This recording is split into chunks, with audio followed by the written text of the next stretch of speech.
अबू दाऊद शरीफ में पहले तो इससे पहले तो आपको याद होना चाहिए, जहाँ ये बाप बांधते हैं कि रसूल पाक सल्लल्लाहु अलैहि वसल्लम किरात अलहम्द शरीफ से शुरू करते थे, क्योंकि गैर मुक़ल्लिद आम तौर पर यही धोखा दिया करते हैं कि अलहम्द किरात नहीं है।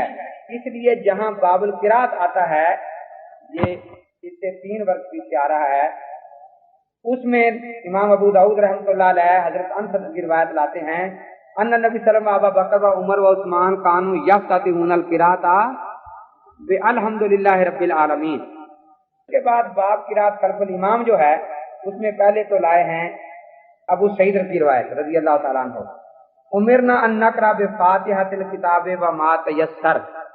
अब इसमें मुक़द्दी वगैरह का जिक्र नहीं है, और मा तयस्सर मौजूद है जिस पर गैर मुक़ल्लिदीन का अमल नहीं है, तो ये जब पढ़े तो उनको कहें कि पूरी पढ़ें।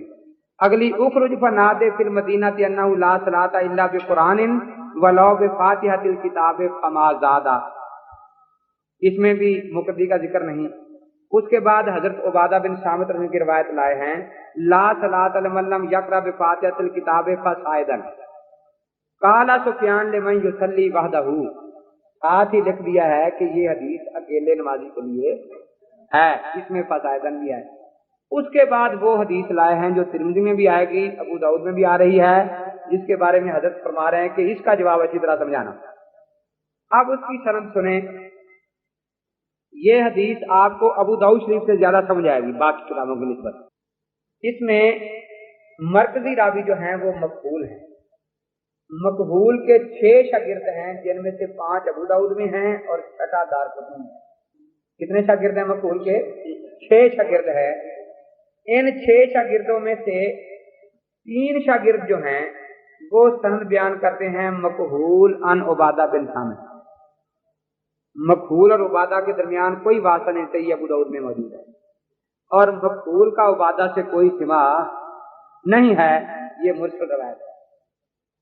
चौथा शागिर्द है ज़ैद बिन वाक़िद, वो इसको यूं बयान करता है मकबूल अन नाफे बिन महमूद अन उबादा बिन सामित। ये तो 4 शागिर्द सनद में फर्क बयान कर रहे हैं। 3 मकबूल अन उबादा कहते हैं और 1 मकबूल अन नाफे बिन महमूद अन उबादा कहता है। और मतन इनका क्या है चारों का? वो ये है कि नाफे बिन महमूद एक दिन हजरत उबादा बिन सामित के साथ जा रहे थे, फजर की नमाज मौज़िन पढ़ाने लगा, आप पीछे खड़े हुए और हजरत उबादा रजी अल्लाह तआला अन्हु ने पीछे किरात करनी शुरू कर दी। तो नाफे ये कहता है कि आपको मैंने सुना आप पीछे किरात कर रहे थे, क्या ये सुन्नत है या आपने भूल कर की है? अब ये नाफे आकर है तो सहाबा के दौर का आदमी है, इसने हजरत उबादा की सारी नमाज में ये नहीं पूछा कि ये रुकू आपने नया काम किया है, मैंने तो नहीं पहले देखा कभी, सजदा आपने नया काम किया है, ये तो नहीं देखा। इमाम के पीछे किरात का मसला दौरे सहाबा में कोई जानता तक नहीं था। इस हदीस से भी यही निकला, इसलिए तो इस पर एतराज हुआ ना। और 2 ही एहतमाल जिक्र हुए, फर्जियत का तो कायम कायल ही कोई नहीं था कि या तो ये भी कोई गैर मारूफ तरीका होगा और या आपने भूल कर पड़ी है, तीसरा कोई एहतमाल ही नाफे के ज़हन में नहीं है।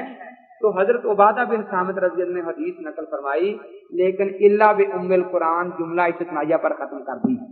उसमें फइन्नहु ला सलाता लिमन लम यक़रा बिहाज़िन, इससे नमाज की नफी होती है। 5 शागिर्दों की रिवायत इसी तरीके से, 3 तो यहाँ है ना, इसलिए 3 का नाम ले रहा हूँ, चौथा दारक़ुतनी में है। ये चारों कहते हैं मकबूल अन उबादा बिन सामित। 5वां नाफे कहता है मकबूल ज़ैद बिन वाक़िद, मकबूल अन नाफे बिन महमूद जो मजहूल है, अन उबादा बिन सामित। अब ये 6ठा शागिर्द है जिसकी रिवायत पर इनका जोर है, उसका नामे इसमें गिरामिया है मोहम्मद बिन इसहाक जी, हाँ मकबूल मुदल्लिस भी है।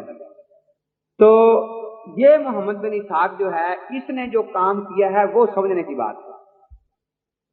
इसने उबादा की हदीसें थी 2, एक तो हदीस थी ला सलाता लिमन लम यक़रा बिफातिहातिल किताबे फसाइदन, इसी अबू दाऊद में, उसमें मुक़द्दी का जिक्र नहीं था। वो महमूद बिन रबी उबादा से रिवायत करते हैं जो सहाबी सगीर हैं और हजरत उबादा के दामाद हैं। दूसरी रिवायत जो थी वो वाक़या फजर वाली थी, जो इल्ला बि उम्मिल कुरान पर खत्म होती थी, जुमला इस्तिस्नाइया पर, उसका बयान करने वाला नाफे है। मोहम्मद बिन इसहाक ने दो हदीसों को एक बनाया है। सनद में नाफे निकाल कर महमूद बिन रबी ले आया जो असल ला तलाक करा दिया। पहली गड़बड़ तो सनद में ये की जी, हाँ अमद जावे से तो शिका कहते हैं अल अमन वल उलाम कि इस दौर में इमाम के पीछे चिराग का मतलब कोई जानता था नहीं, वो हजफ कर दी, वो हजफ कर दी। तीसरा काम ये किया कि ला सलाता लिमन लम यक़रा बि फातिहतिल किताब के बाद जो लफ्ज का आयदन आता है उसको हजफ कर दिया। चौथा काम ये किया कि उस आधी हदीस को पात आलूसिया लगाकर साथ मिलाकर एक हदीस बना दी। इन चार बातों में मोहम्मद बिन इसहाक मुनफरिद है। रहा ये कि मोहम्मद बिन इसहाक का हाल क्या है, इसके बारे में सख्त इख्तिलाफ है। इमाम मालिक रहमतुल्लाह अलैह, सुलेमान तैमी, शाम बिन उमार, ये सारे कहते हैं कि कज़्ज़ाब है, दज्जाल है। इमाम अहमद फरमाते हैं कि मैं अगर हजरे असवद के पास भी खड़ा हूं तो कहूंगा इन्नहु कज़्ज़ाबुन दज्जालुन वला तौबा। इसके बिलमुकाबल अमीर इमाम शोबा फरमाते हैं कि ये अमीरुल मोमिनीन बिल हदीस है।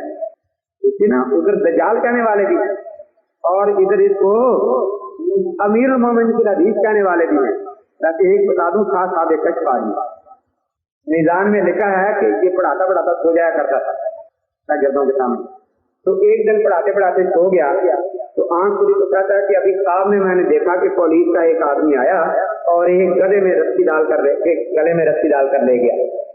ये ख्वाब सुना ही रहा था कि पुलिस का आदमी आया और उसने मोहम्मद साहब के गले में रस्सी डाली और उसे ले गया और वहां जाकर इसकी पिटाई हुई कोड़ों से।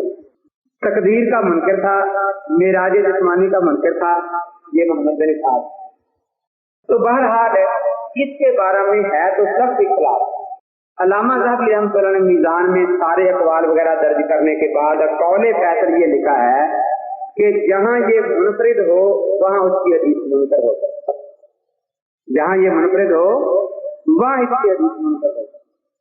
तो यहाँ ये मुनफरिद है मक़बूल के 5 शागिर्दों के, सिर्फ मुनफरिद नहीं 5 शागिर्दों के खिलाफ है। इसलिए अगर ये सिका भी होता मेयारी तो इसकी ये रवायत शाद करार पाती और शाद भी हुज्जत है।